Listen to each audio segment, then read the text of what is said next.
Good evening, I'm Saul Sainz, and this is a live edition of ABC-7 Extra.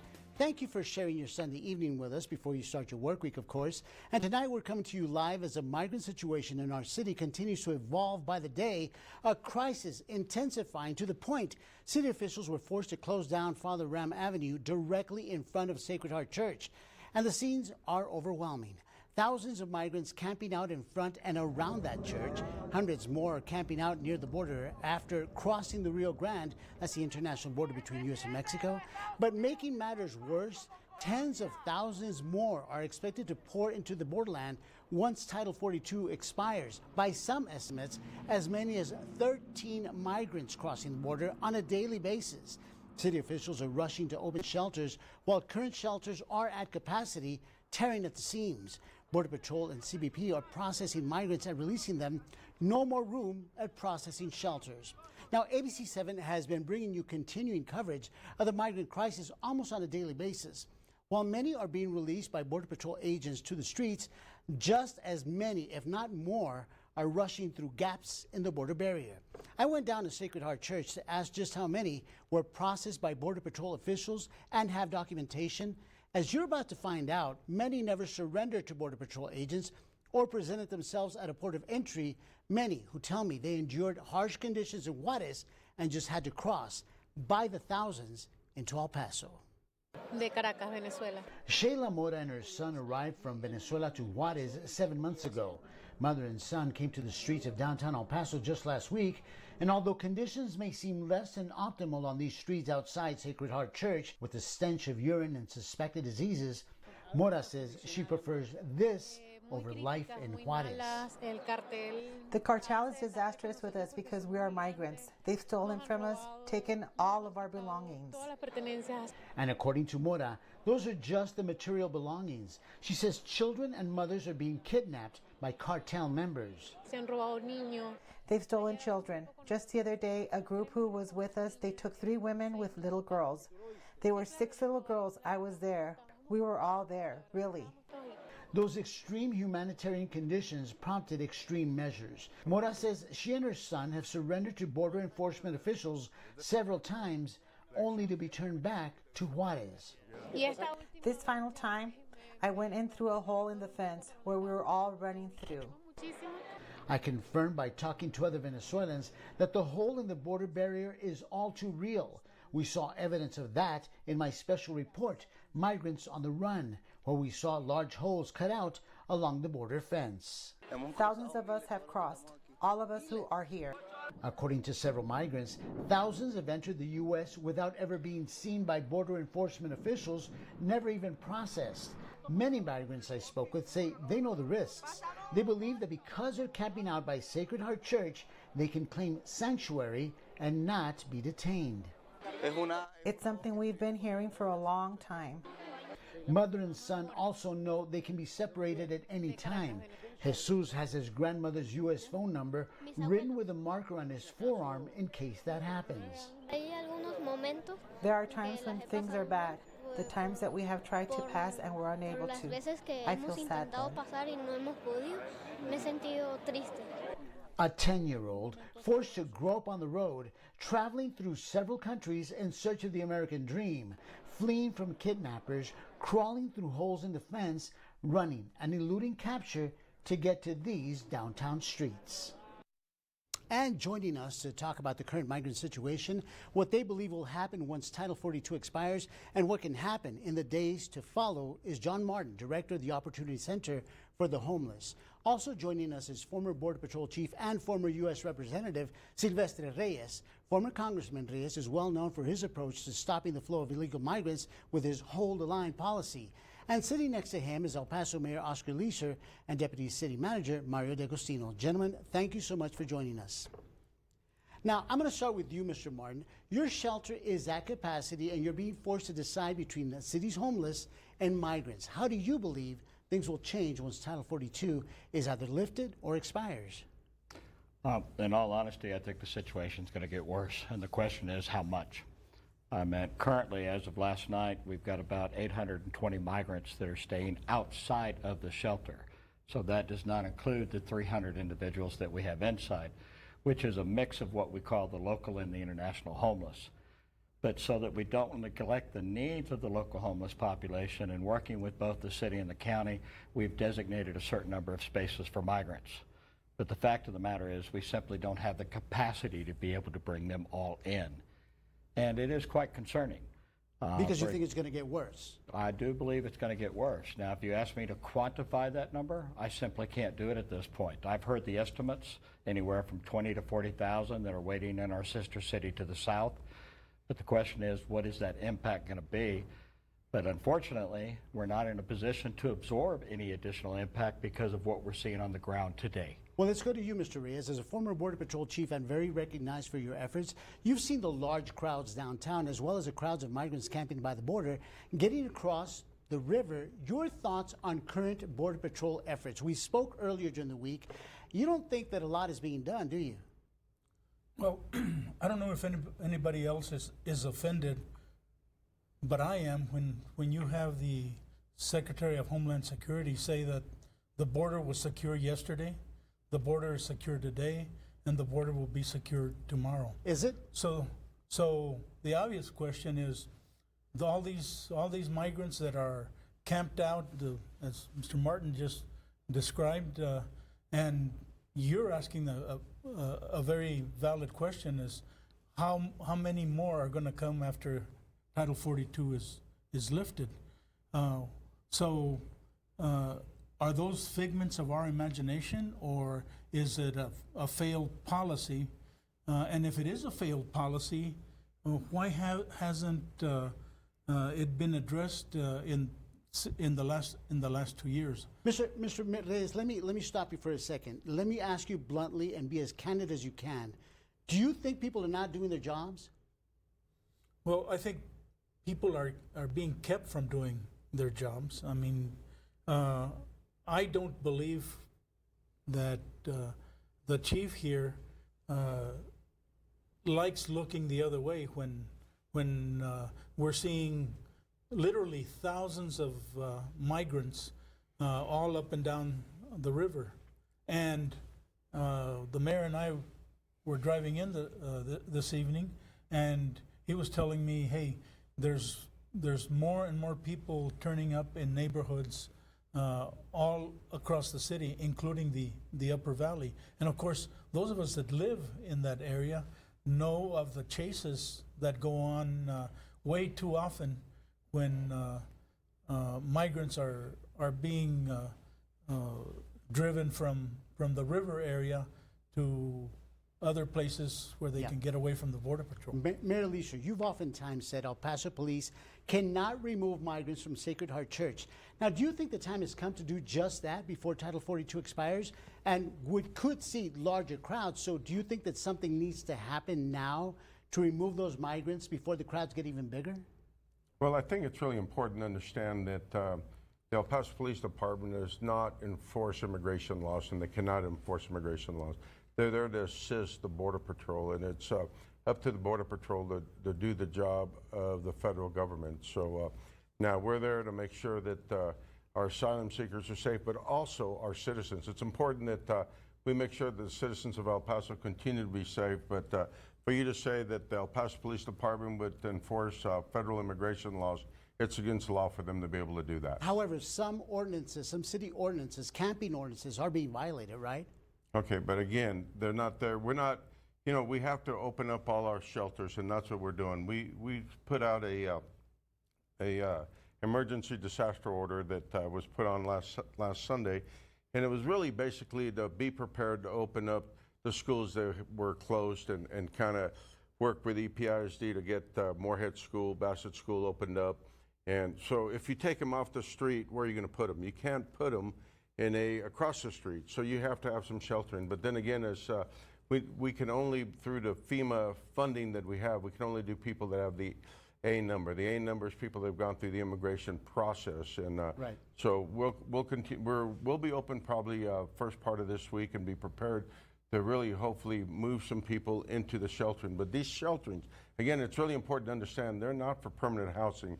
They're strictly for temporary housing, 24 to 72 hours max, and then once they can move to their next destination. Right. When you get an A number, and I think it's really important to know this, that once they get an A number and they go through the immigration process and they've been processed, they're legal in the U.S. and they're legal to move through the U.S. as they want to. So when we talk about helping them to get to their destination, whether it's New York, wherever they pick, they have the freedom to do that. Okay, we're going to continue the conversation, but we're going to take a quick break. You're watching a special live edition of ABC-7 Extra Sunday. Still to come, we asked our viewers to send in questions. We'll have our guests try to answer those questions when we come back. But first, we hear from other migrants camped out in front of Sacred Heart Church who tell us how they arrived. You're watching ABC-7 Extra Sunday edition, where news comes first. I came through the hole. There's a hole on the fence near mile marker 48. We're talking about a multitude. There were around 600 people, 700 just that night.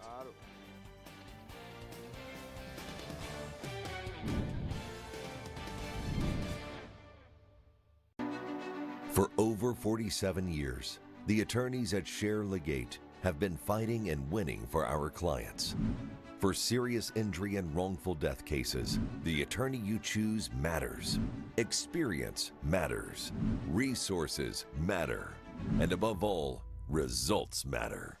The experienced attorneys at Share Legate believe every client's case should be taken seriously. No gimmicks, just results. Using meth taught me everything about freedom, only not like you think. It taught me how easy it is to lose your freedom, how meth can take control until you find yourself doing whatever meth tells you to do. Before you get there, while you still can, take a stand for yourself. If you feel yourself losing your freedom to meth, ask for help. Accept the help. It's worth it. You have the power to be truly free and be the person you want to be. I know. I'm Jan, and I'm free from meth. If you or someone you know is struggling with meth, call 1-800-662-HELP for 24-hour free and confidential treatment referral. Learn more at samhsa.gov/meth. 600 ESPN El Paso is your source for sports. And get ABC-7 news updates weekdays from 7:30 a.m. to 6:30 p.m. 600 ESPN El Paso, a partner with ABC-7, where news comes first. 93.1 Kiss FM, today's best mix. Where Mike and Iris starts your day. Open the 93.1 Kiss FM mobile app. We definitely have received reports on chickenpox. We have received reports on COVID-19. And as such, we might continue receiving reports of on other conditions. But so far, measles, which is of public health importance, we haven't received any reports on that. That was El Paso Health Authority Dr. Hector Carranza earlier this month talking about health concerns many are facing on the streets of El Paso. Welcome back to ABC-7 Extra Sunday Edition. I also want to welcome back John Martin, Director of the Opportunity Center for the Homeless. Also joining us is former Border Patrol Chief and former U.S. Representative Silvestre Reyes. Former Congressman Reyes is well known for his approach to stopping the flow of illegal immigrants with his Hold the Line policy. And sitting next to him is El Paso Mayor Oscar Leisure and Deputy City Manager Mario D'Agostino. Now, I want to start with you this time around, Mr. D'Agostino. You just heard our health authority talking about all the health issues that could be down there and potentially could arise.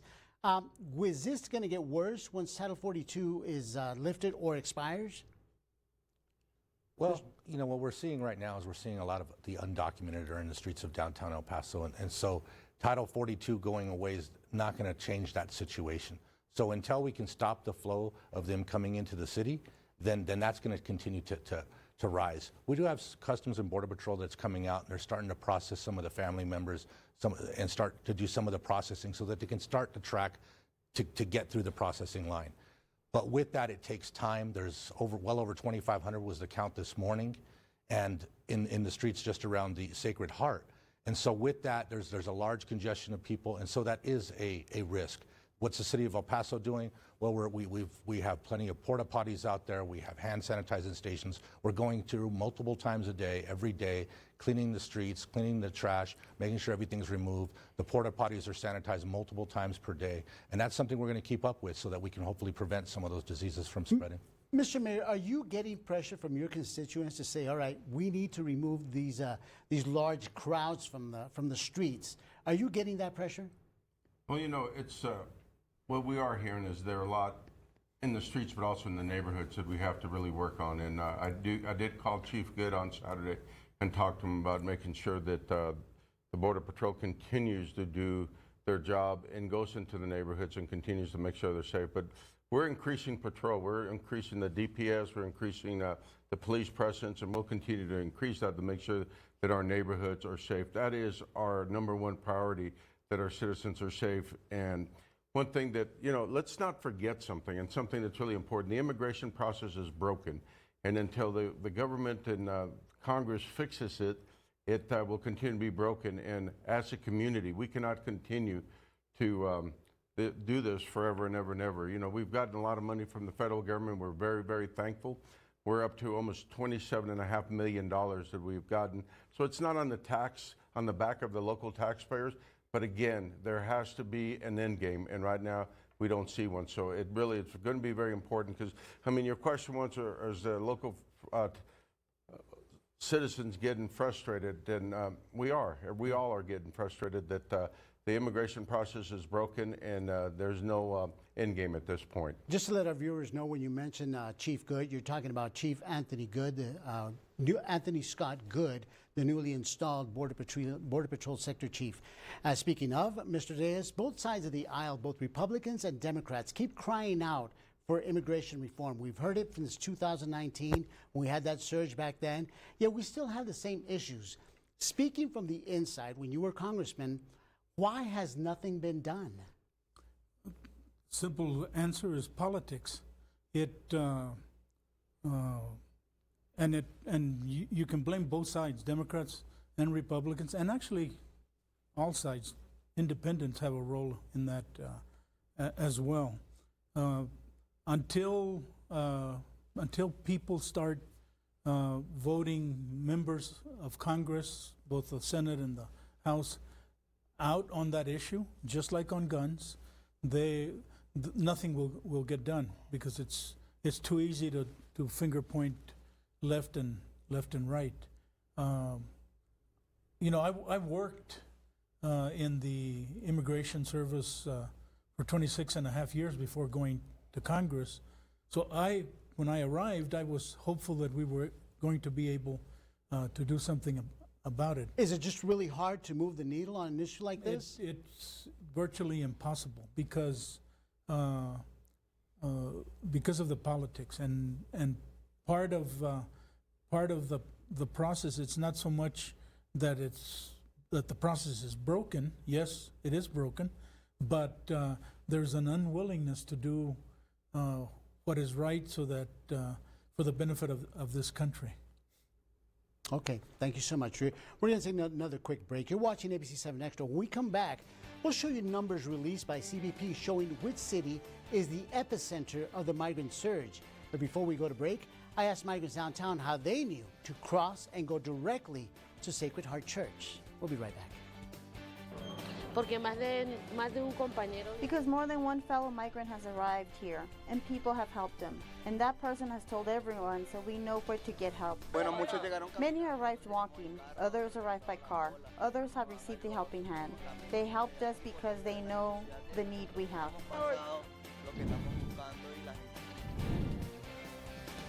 She inspires. She loves unconditionally. She is giving. She is fearless. She's protective. She is sweet. She is tough. She is a best friend. She is forgiving. She is admired. She is missed. She is loved. We are born of love. Love is our mother. The Viva Auto Group celebrates all moms.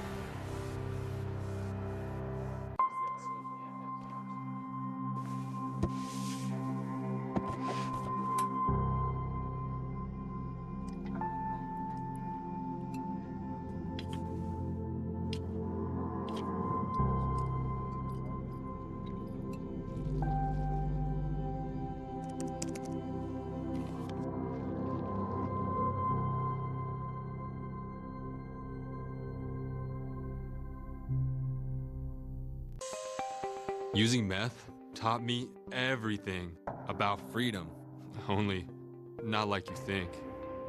It taught me how easy it is to lose your freedom, how meth can take control until you find yourself doing whatever meth tells you to do. Before you get there, while you still can, take a stand for yourself. If you feel yourself losing your freedom to meth, ask for help. Accept the help. It's worth it. You have the power to be truly free and be the person you want to be. I know. I'm Jan, and I'm free from meth. If you or someone you know is struggling with meth, call 1-800-662-HELP for 24-hour free and confidential treatment referral. Learn more at samhsa.gov/meth. Welcome back to a special live edition of ABC-7 Extra Sunday. I also want to welcome back our guest, John Martin, Director of the Opportunity Center for the Homeless. Also joining us is former Border Patrol Chief and former U.S. Representative Silvestre Reyes. Sitting next to him is El Paso Mayor Oscar Leisure and Deputy City Manager Mario D'Agostino. Right now, I want to get to some of those emails that were sent to us, and we want to read what it is that they have to say. First of all, good afternoon. With all the migrant coverage these days, I hear about how hard the Customs and Border Patrol are working, but I don't hear about equally hard the Customs and Border Protection agents are working on the front lines also. Also, all CBP officers, whether Border Protection or Border Patrol, they all are working hard in this heat to protect us all. Our El Paso agents, officers need to know we appreciate them during this very stressful time. Are we letting our Border Patrol agents know just how hard they're working for us, Mr. Mayor? No, absolutely. And, you know, one of the things that when I talk to Chief Good, they don't have enough people to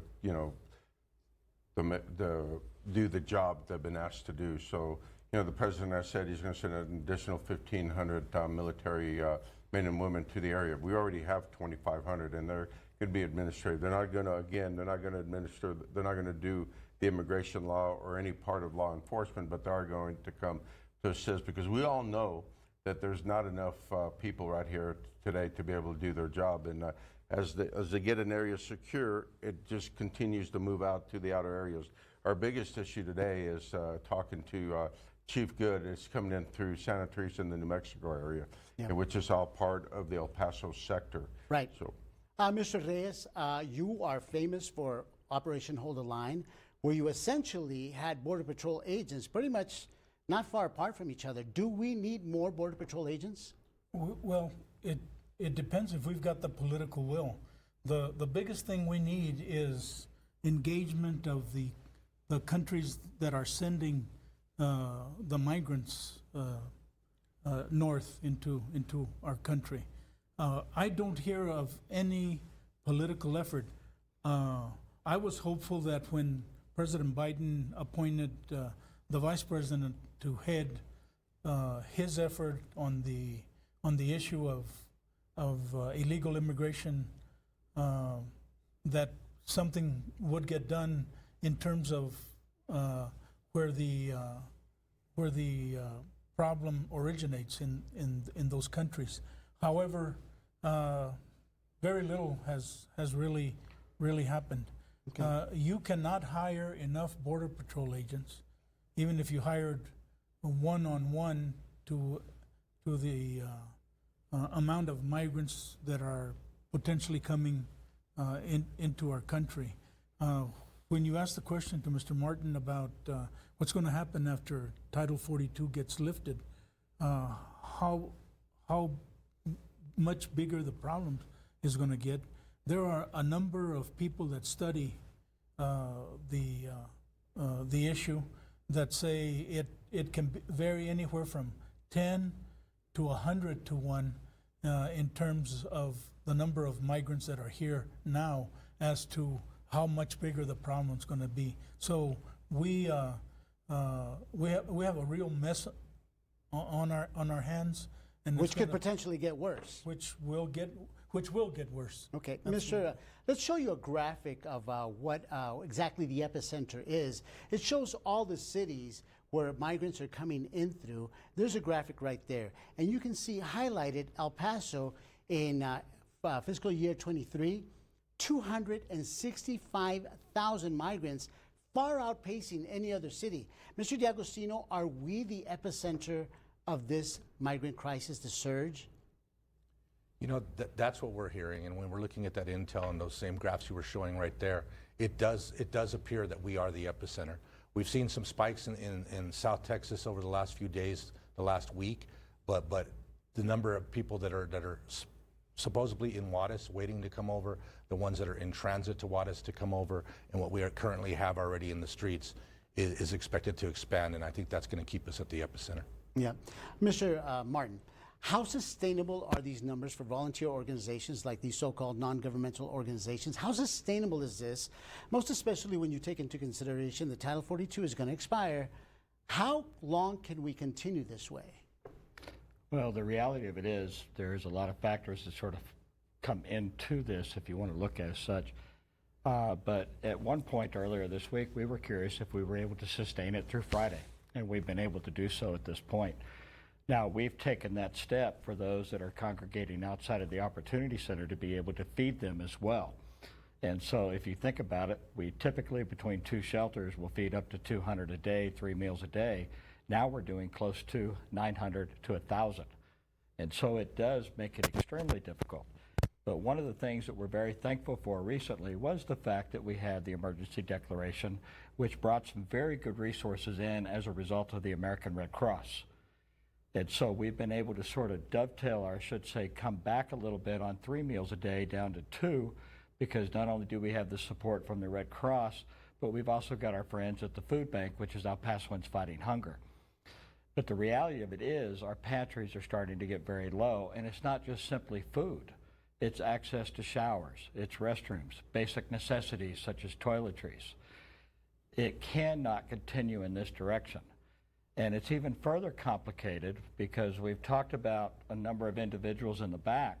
We did an informal survey just the other day because we were curious of those outside how many actually had an A number.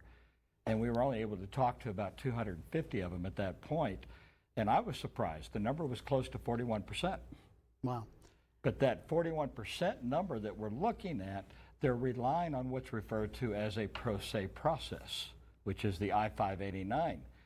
Well, we have learned within the past few days in particular that that is not sufficient for them to travel.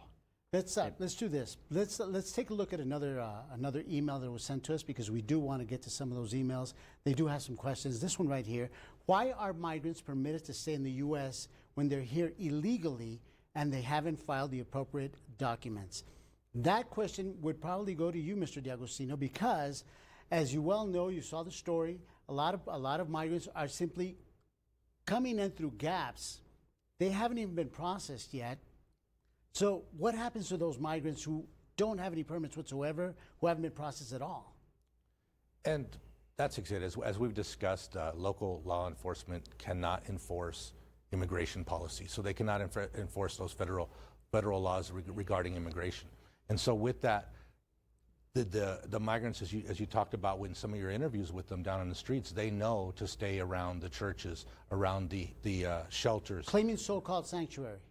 That's exactly it. However, we do know, and I've spoken to the father down there, sanctuary applies to those who are inside either the gym or inside the church itself, and not to the surrounding area. So what can happen if they're not really claiming sanctuary? They can't claim sanctuary because they're not inside the building itself. And we've had those discussions with Customs and Border Patrol on how they can enforce that, or how they can react to that. They are taking that whole perimeter area and recognizing that as sanctuary.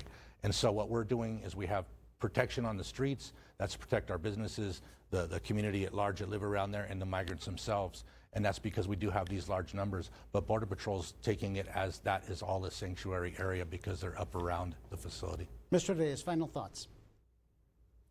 Well, I'm sitting here wondering if we're allowed to interpret sanctuary based on the number of people that are not just inside an actual building, but in the surrounding area, then theoretically the whole city of El Paso is going to be sanctuary, and neighborhoods around the city are all going to be at the mercy of of a really de facto policy that does not come from the policymakers that have the control. So if that's the case, then there is not going to be any kind of control that we can rely on. Mr. Mayor, final thoughts.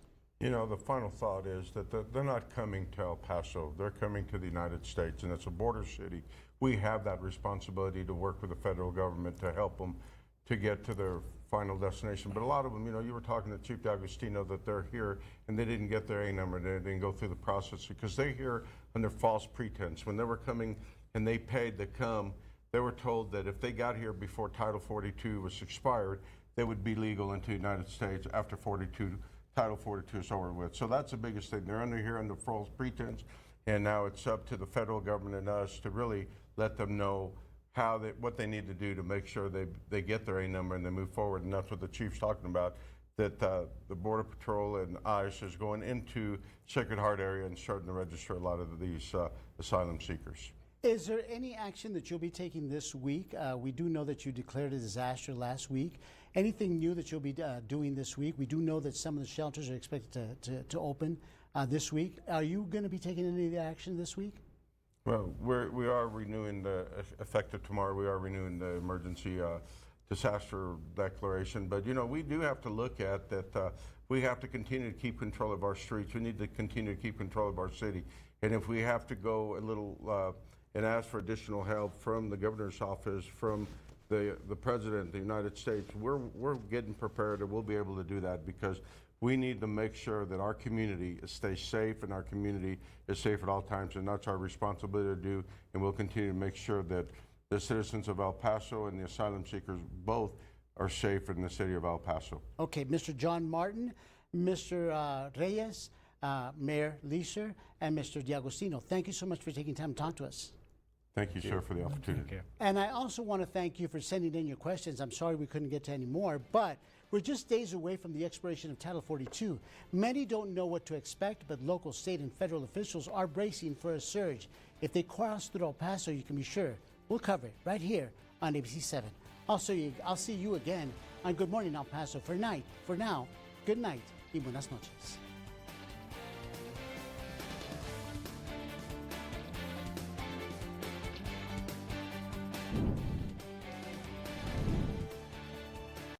Thank you for watching ABC-7 News.